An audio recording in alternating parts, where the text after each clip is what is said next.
Techno update. Subscribe now.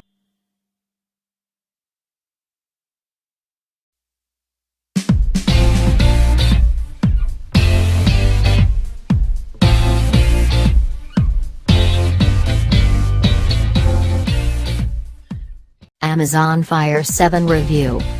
Design. Put the updated Fire 7 next to its predecessor and you'll be hard-pressed to tell them apart. It's still far from a svelte tablet and one that's a little on the heavy side. It has a large bezel surrounding the display and it still feels plasticky with a back that flexes if you press on it. But while that might all sound overly negative, the Fire 7's build and design is befitting a tablet that costs less than a newly released video game. All of the buttons are placed on the top of the tablet, in addition to the headphone jack and micro USB charging point. Along the edge you'll find the microSD slot behind a flap, which will let you expand the storage by 256 GB. Screen. While the build quality might punch slightly above the Fire 7's low price, the screen is very much what you would expect for a cheap tablet. The 7-inch display's resolution remains 1024 by 600, which gives a pixel density of 171 pixels. This equates to big, blocky pixels, which are particularly bad for rendering smooth-looking text and also not great for images. Software. As usual, the Fire 7 runs a retooled version of the Android operating system called Fire OS. Upon first glance, though, the Android connection isn't obvious because of the extensive interface and app changes that have been made. For example, gone are the usual Chrome browser and Google Play Store apps, and in their place are Amazon's Silk browser and Amazon App Store.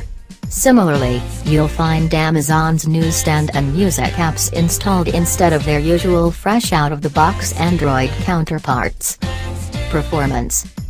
Not a great deal has changed with the Fire 7's performance, as it still has the same internal specifications as before. Powering the show is a quad-core MediaTek MT8127 1.3 GHz processor paired with a slightly paltry 1 GB of RAM. These combine to provide acceptable if unremarkable performance. Navigating around Fire OS feels reasonably responsive, peppered with occasional slowdown and hiccups. Nothing to distract you too much, but still enough to negatively impact the overall experience and leave you in no doubt that you're using a cheap tablet. Camera. I'd never recommend using a tablet as a camera, but that's never stopped anyone before. In fairness, the 7-inch form factor makes for a slightly less unwieldy camera than some of the larger tablets I've seen tourists wrestling with.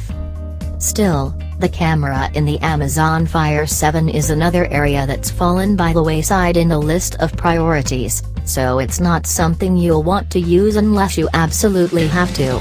The rear sensor is only 2 megapixel, with a low VGA camera on the front. Battery life. One of our complaints about the previous Fire 7 was Amazon packing in a lowly 5 volts, 1A charger, that meant a slow charge rate of around 6 hours. That's unfortunately not changed, so the Fire 7 remains a tablet you probably want to charge overnight.